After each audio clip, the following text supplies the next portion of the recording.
Hey y'all, happy Saturday. Welcome back. Your girl is just checking in with y'all. Y'all, I have had Jesus, let's talk about it.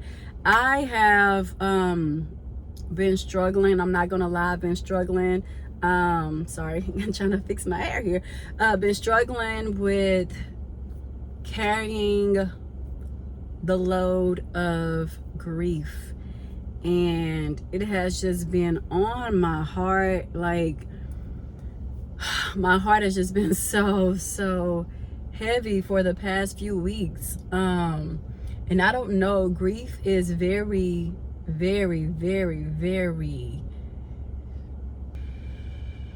it has no warning. I guess that's what I'm trying to say. There is no warning as to when you're going to feel grief all over again. There's no warning as to grief sneaking up on you or getting ready to take place within you. It's just, I don't know, my heart has just been, again, so heavy. That's the only way I can really just describe it. And I don't know if it's because of the holidays. Sorry y'all, I'm came from my parents' house, and my nephew and his dog all of my nephews are there, but my oldest nephew has a dog, and she was there, and I'm like, I bent down to give her a kiss on the cheek, and I think I have like all of her dog hair. Oh no, it's not on there. I don't know why I feel like it's on there. But anyways, oh, it was something on there. Okay, I got it. But yeah, I don't know. It's really indescribable, like the feeling and just the thoughts that constantly run through my head sometimes, of just feeling guilty and feeling afraid. I guess that feeling and that emotion of fear with just like moving on with my life and truly living without regrets, truly living without that feeling of guilt, because they are not here to experience life with me and to continue and carry out life with me here in the physical on earth. And so that is something that I really struggle with, and I am trying so hard to dig myself up out of it, of course with the help, the guidance and assistance of God, Jesus Christ, our Lord and Savior. But it still does not mean that it's easy. Like, it is so hard, and I kind of get angry and frustrated. I start to feel all the feelings in my process of grief, because it's just like, why am I choosing not to just truly live freely how I did when they were here? Because now you would think it'll be a wake-up call to do just that, right? Like, I've asked my siblings, I've asked my dad, I've asked everybody, how do they deal with grief? How do they handle it? And my brother, my second oldest brother, he said, well, it inspires him to live more, to live carefree, to live, of course, you got to be cautious and stuff, but to just simply live your life. And I'm like, dang, that sounds so good. And that's been the same opinion and communication from everyone that I've asked. Like, how do y'all deal and handle grief? And my dad said the same thing. He's like, well, you just keep moving. You got to keep moving. You got to keep, you have to keep living. Living is for, life is for the living, and stillness is for the dead. And so he was just like, he keeps working to keep his mind busy. He stays working, he stays active, he stays, like, he's always constantly doing something to just to just be moving, to just be constantly going. And so that's what drives him, he said, to continue going on with his life, and that driving force to keep his mind occupied and stuff. And I'm like, that's cool, and I understand that, because like when I am working and stuff, I don't really think about it much.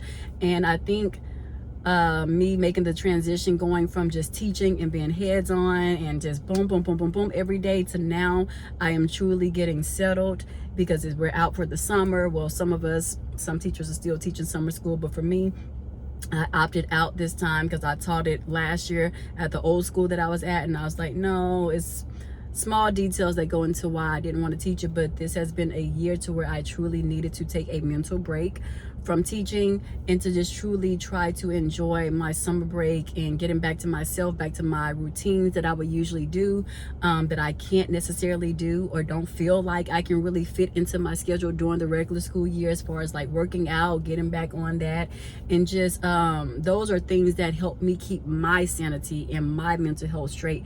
And I did none of that that during the regular school year. So now it's just my time to just like regroup, orchestrate some things, and just kind of get myself back together and back in alignment with me, with Jasmine, and who I am.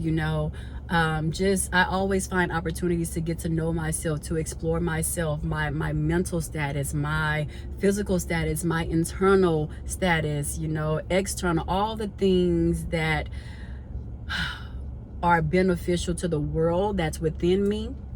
I try to tap into that and tune into that, and that's what I've just been spending this time to do. But on top of that, I am actually having to sit.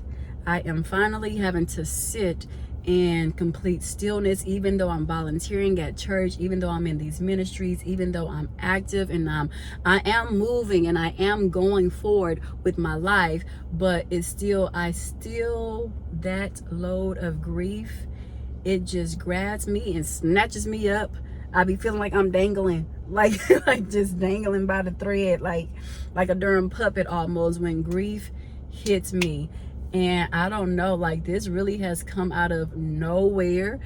I've always had the feeling of feeling guilty for continuing my life and stuff, but I don't know, all of a sudden it's hitting extremely, extremely hard. Like I said, I guess it's because I'm currently settled now and I have the time to just be still and to kind of think, and to try to compartmentalize things, or to really try to organize my thoughts. And in the process of me organizing and trying to process things and understand things, it comes those array of emotions, like, whoo, they are hitting me hard. Like, I don't know, I guess just the reality of still being in disbelief, still being in shock, still being I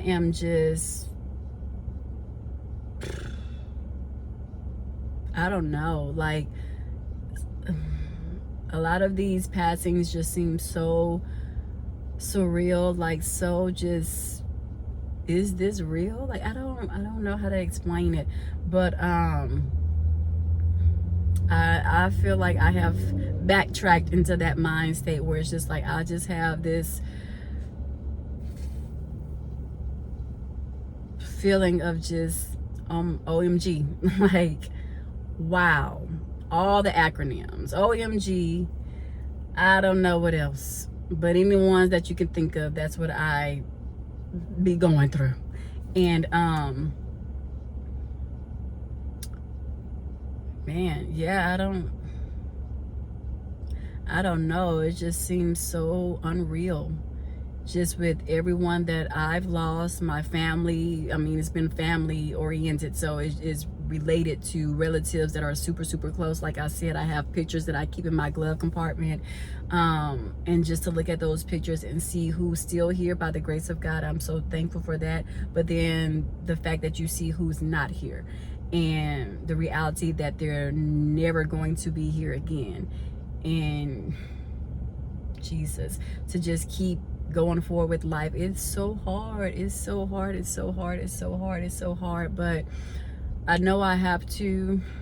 I just wish, and this may sound crazy, but oftentimes I wish that, like, Lord, can you just give all of them a day to come back and confirm that it is okay to move on, and that they are okay where they are, like their spirit is, that they're okay, and that they want the best for us. And that best includes just living our life unapologetically, fully, wholly, in its entirety, with no regrets. Of course, upholding, our representation as believers of Christ, and our reputation as representatives of our Lord and Savior Jesus Christ, right, on a daily basis, and that we continuously pick up that cross as we're out here having a good time, but nonetheless live our lives. Like, sometimes I just wish that my loved ones can just come back and just give us that stamp of approval, some kind of way, to say, baby girl, or if you're a guy, baby boy, like, it is okay for you to just continue life and live it to the best of your ability, and we're okay with that. We're okay. Sometimes I just wish I dream, I pray, I beg that that could happen. But that's the thing about it. Like, the reality is, you know, that's not going to happen.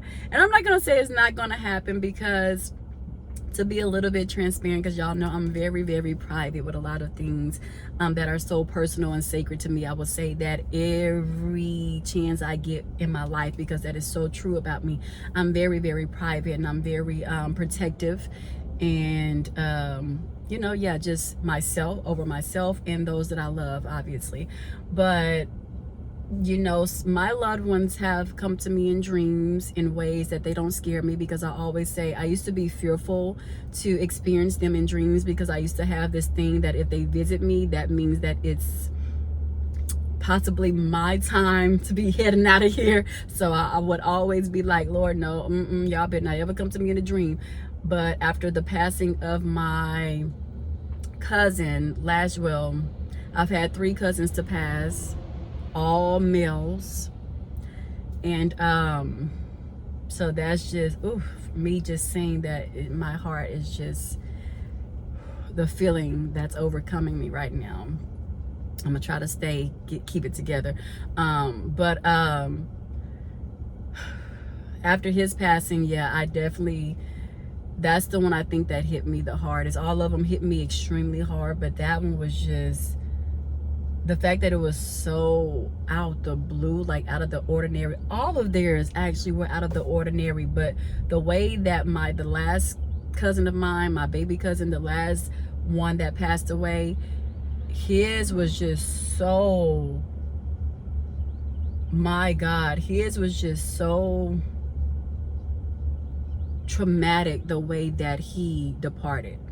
And I think that's the part that really tugs at me, is just how he left us, how it happened, how it was orchestrated, where he was found, the location where they found him. Like, all of that really bothers me. It's just all so weary. Like,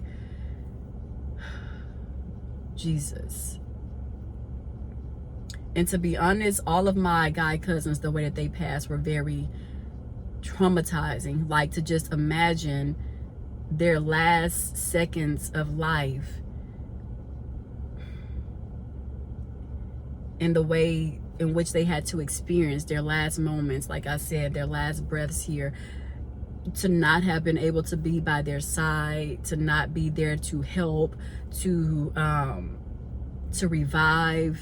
I know I'm not God, I will never try to be God, but you still, it doesn't keep the thoughts away of what you could have done. Had I been there, or had my brothers been there, who could have been there to possibly prevented this situation?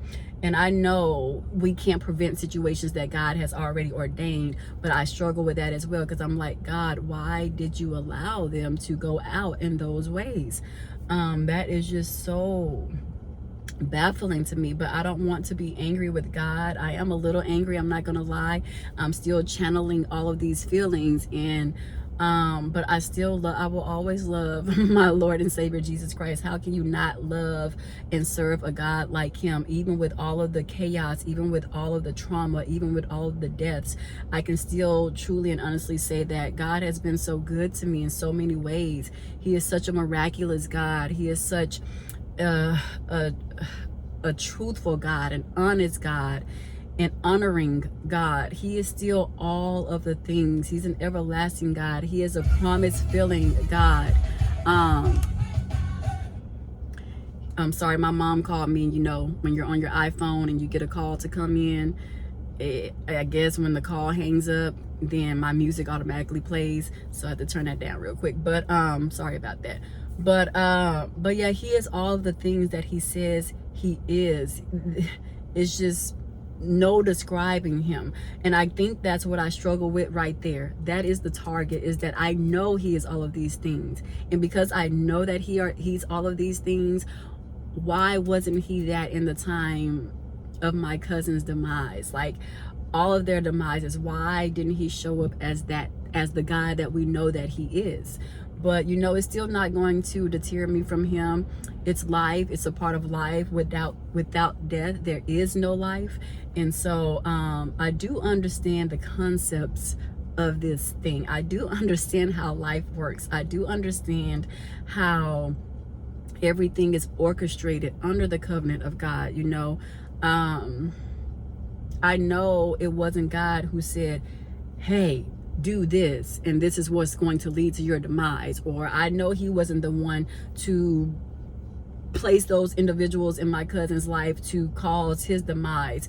Both two of them, all three of them, it was human beings that played a part in their demise.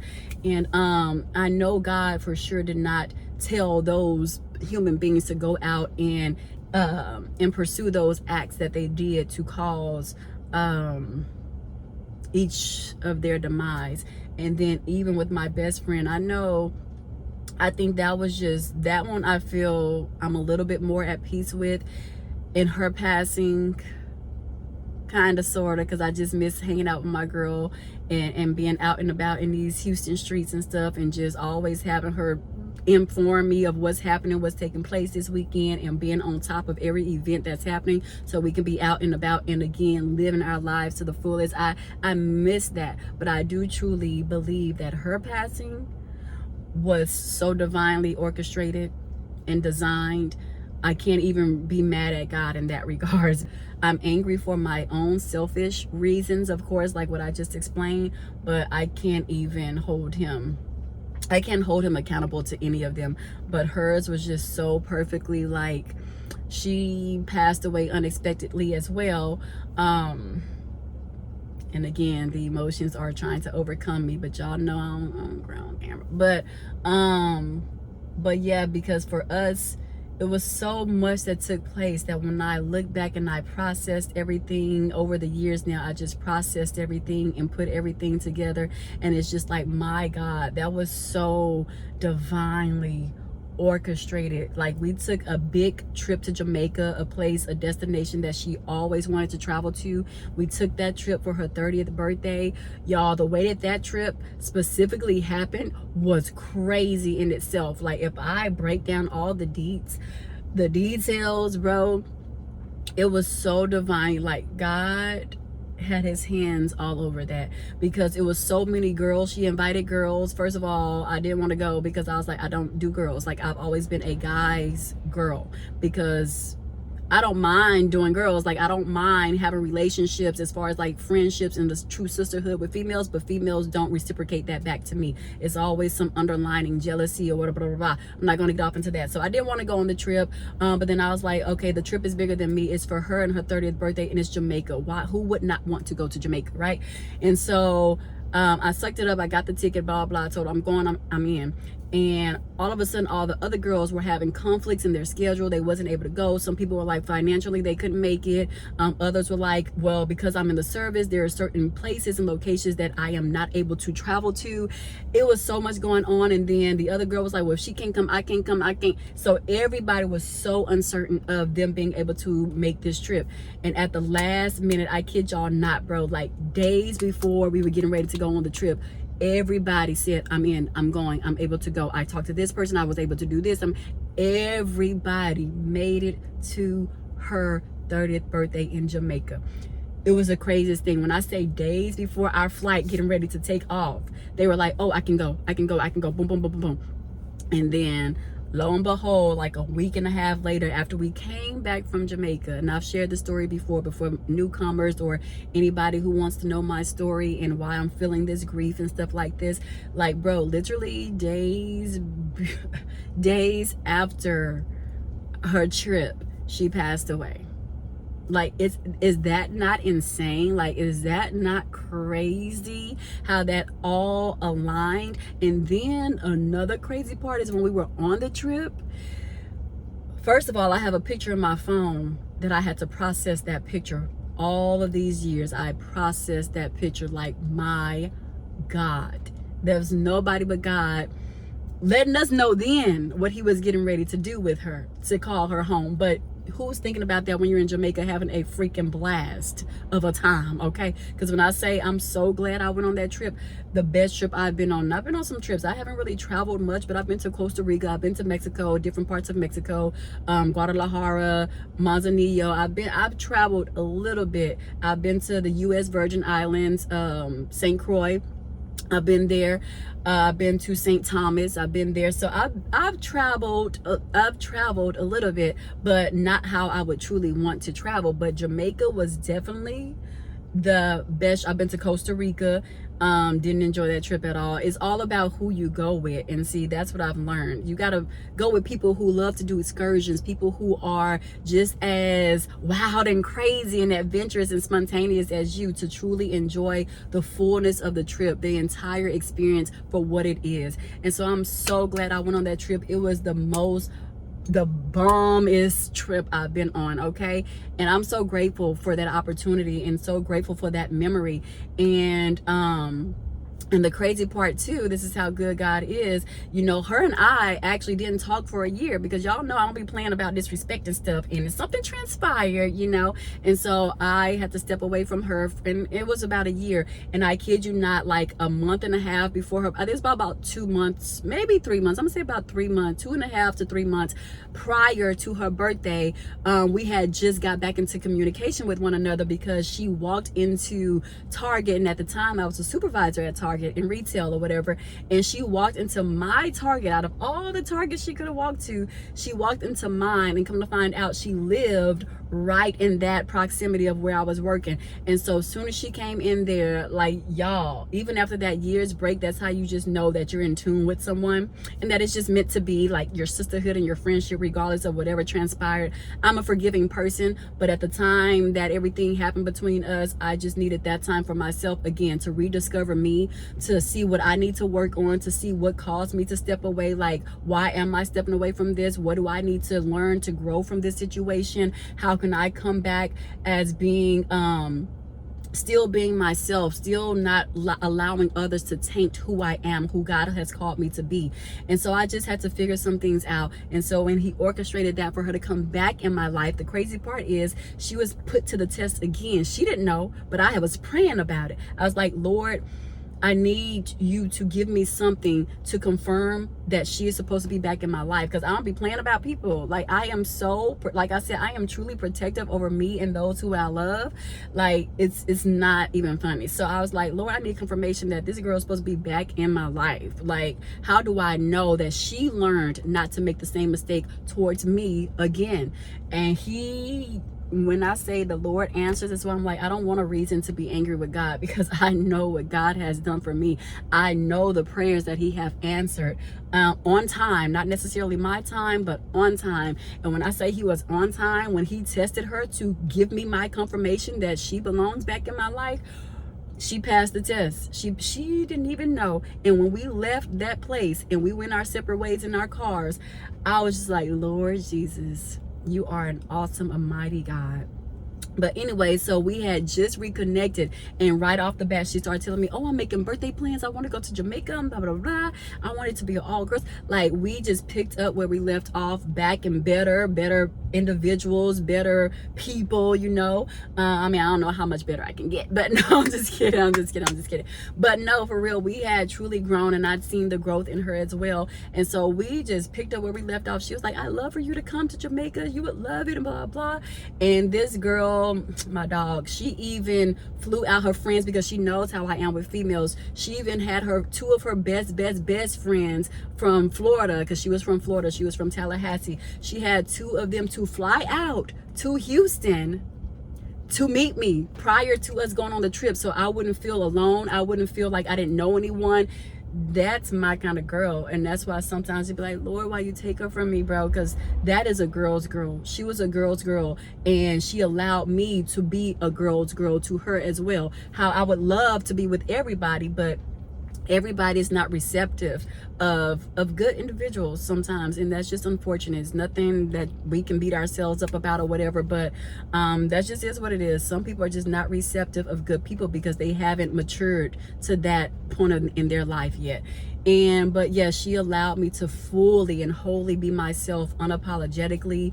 Just my quirky moments, my whatever moment, my blonde moments, child. She never made me feel bad about that. Like, I never felt like weird or let me crawl back in my shell because I feel like I'm being judged for simply being who I am, just an outgoing, bubbly personality.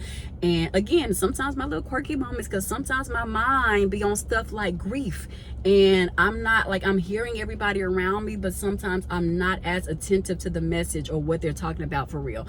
And because my mind is on other stuff that I'm processing, my real life, you know, my heart, my thoughts, my emotions, that's really what takes up the bulk of my mental state, my mental space. And so yeah, so she allowed me to have those moments and stuff. Now, back then, everybody was alive and well, so if I was just had a dingy moment, I just had a dingy moment, because there wasn't really nothing going on. I was like, girl, I'm having a little moment, it's okay. Having a blonde moment, it's okay. And she never made me feel bad about that.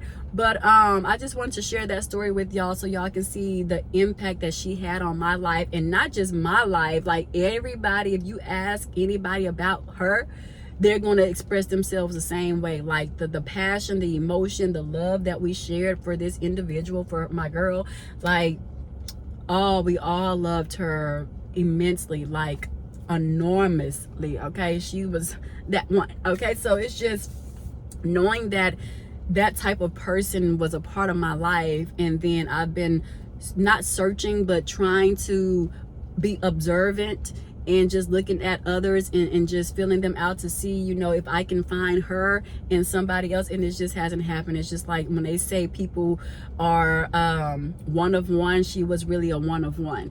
And so to just accept that is very, very hard. It's so hard. Like, I feel like my chest area is burning a little bit because of my emotions. They just overflow and overtake me sometimes, as far as like,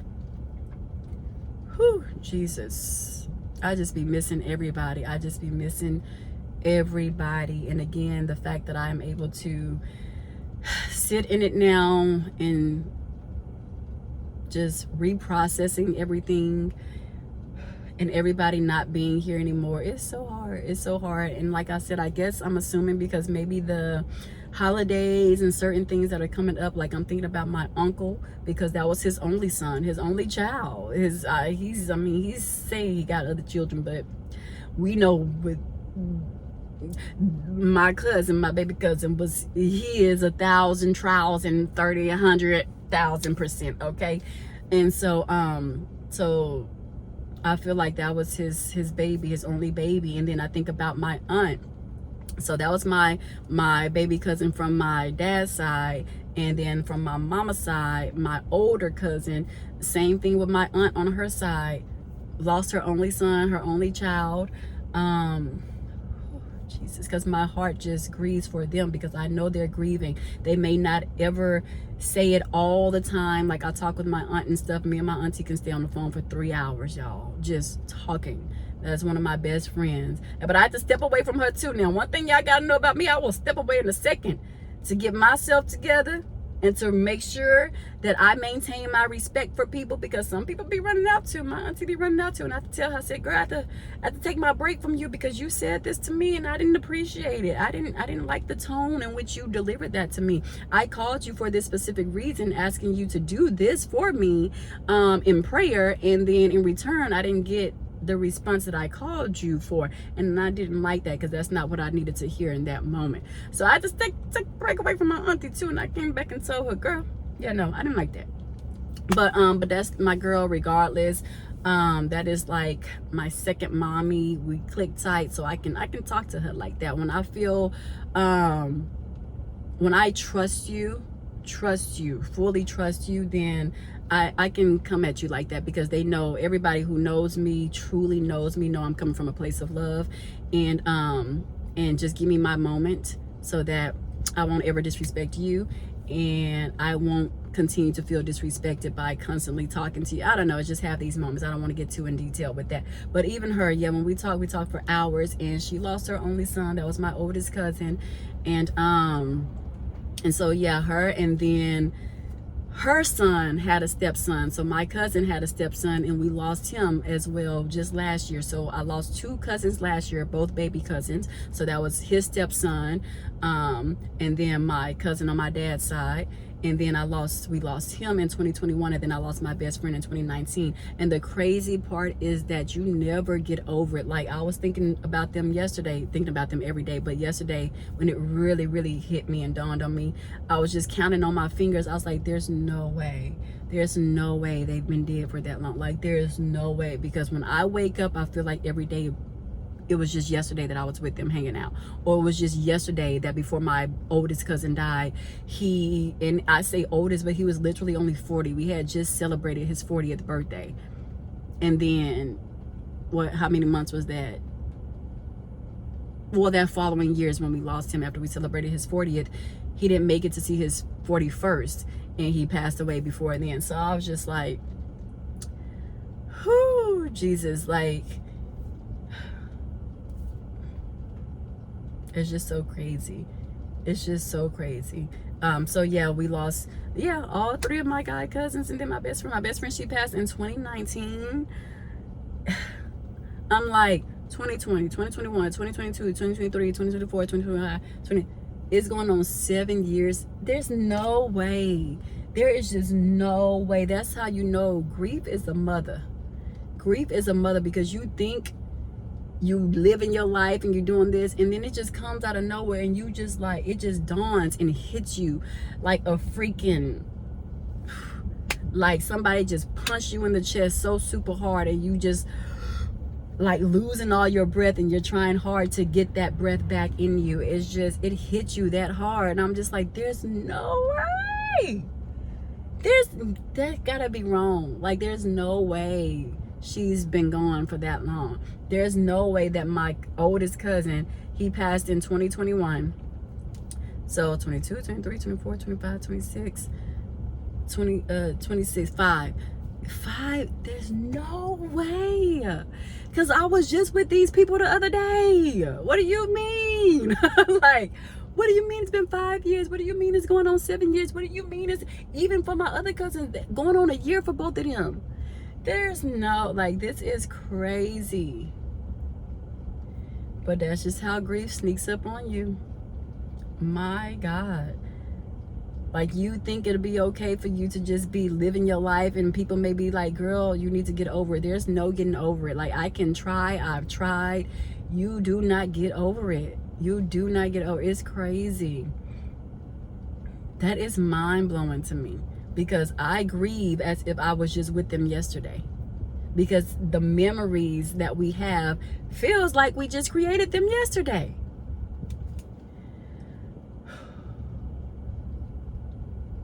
But I'm gonna keep getting through it, and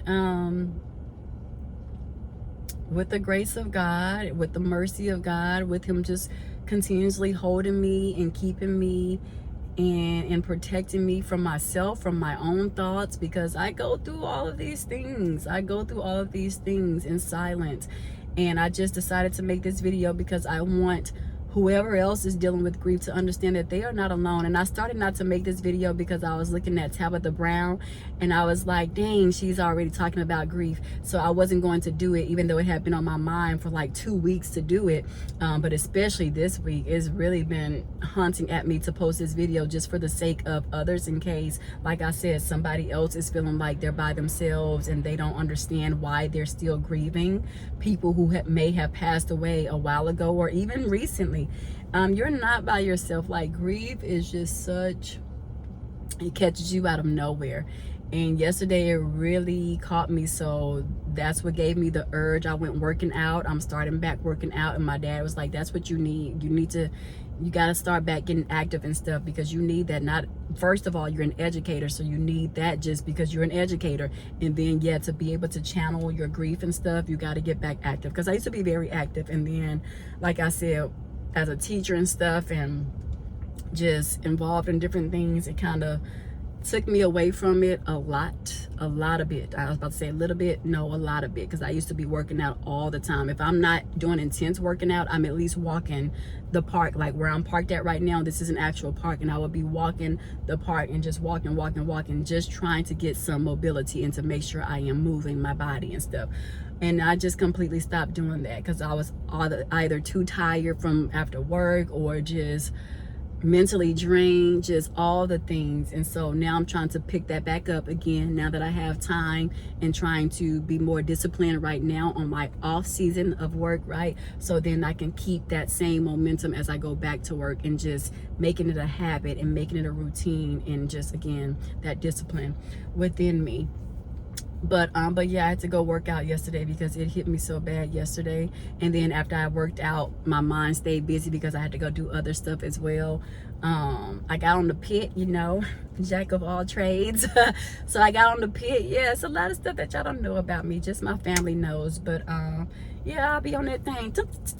I can barbecue, girly girl that can barbecue. Yes, I am a little jack of all trades. I just don't talk about it much. You gotta know me to know me.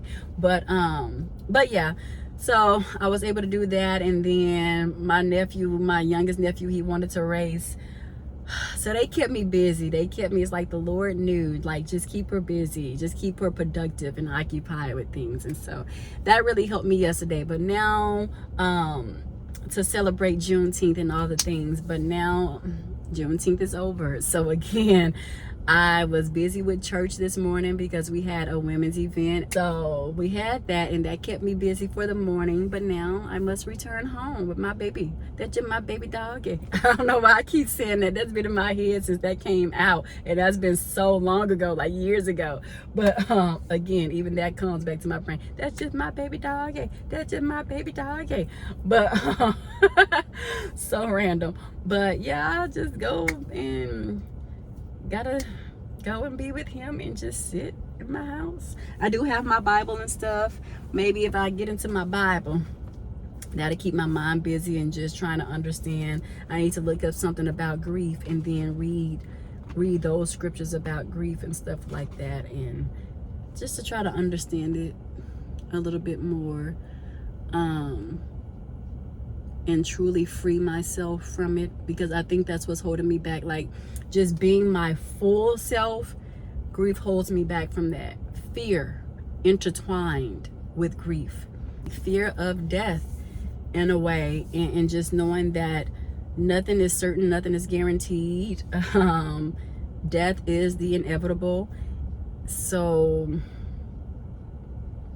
just truly accepting that and freeing myself once again, just freeing myself from knowing that I have no control. I think control has been holding me back too. I am such a control freak. It's ridiculous. Like, I want to be in control of everything, of everybody, of everyone's decision making, of everything, just because I know that I want to protect everybody. I want to protect everybody. I want everybody to stay alive forever.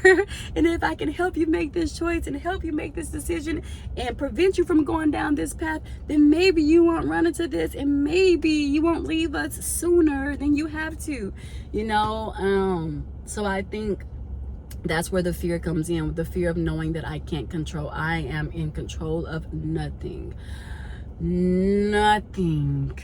And that scares me a lot. That scares me a lot. And then that's what kind of drives my grief. Yeah, that's the driving force behind my grief. But it's hard out here, y'all. But I'm gonna go and probably release my emotions for the umpteenth time in the past few weeks. But yeah, honey, if you ever meet me or you're ever near me and you feel like I'm heavy, carrying a heavy load, that's what it is. It's just grief. It's merely grief. They say grief is nothing but love that has no place to go, because those who you want to love on are not here for you to exude that love to them.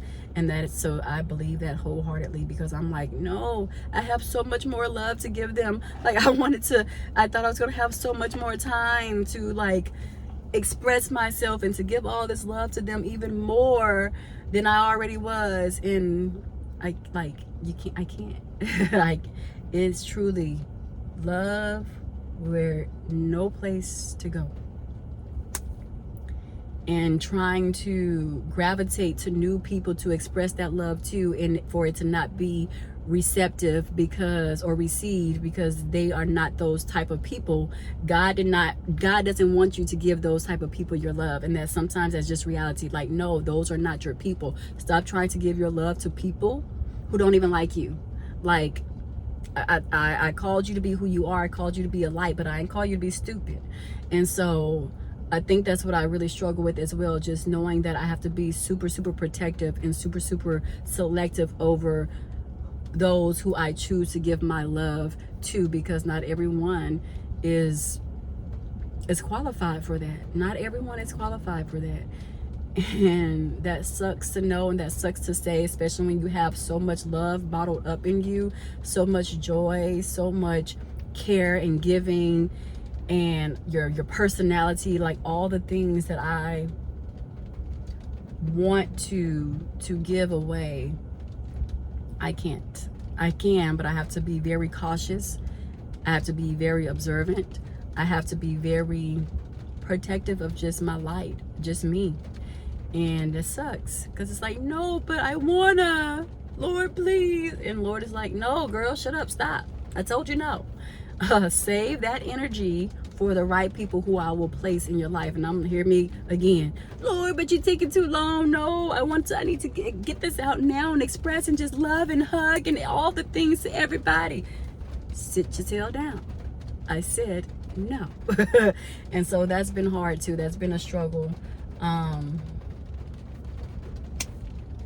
It's just been a struggle for me. but all right, y'all, it is back raining again. What I wanted to be a 15-minute video is now a 40-something minute video. But I'm gonna go ahead and get back to my side of the tracks, to my side of town, before it gets bad like it was earlier. Because when I was coming from church, it was so bad. I started to pull over, but I do not like to pull over on the side of the freeway. That's just something that I do not like. I think it's from my mom's experience, and she had to do that before, and she said she was just absolutely afraid, like just full of fear, because she had my niece and my nephews with her, and the 18-wheelers were just driving by, and her car was shaking. Like, they were just so, like, the gravity and everything was just so, it was horrible. So I was just like, I try not to put myself in that situation. And so let me get back before it gets very bad, because it wasn't raining at all when I got to this side of town. But let me go back to my side of town and call it a day. I'm gonna try to get in my Bible some, and then I don't know, honestly, I may be in my Bible all day, to be honest, if I don't fall asleep or if I don't pop on a movie. I feel like I'm such a movie fanatic. My major was filming, and so I think I've watched every movie there is that has ever been put out on this planet. So I'm kind of getting burned out on movies. I've just watched so many of them, and I think God is intentionally burning me out on movies because he wants me in this. He knows I need to be in this more, way more than I've been. And he right. He know he right, and I know he right. So yeah. But all right, y'all, let me get off this thing. Call my mother back, see what she wants. But okay, love y'all. Talk to y'all later.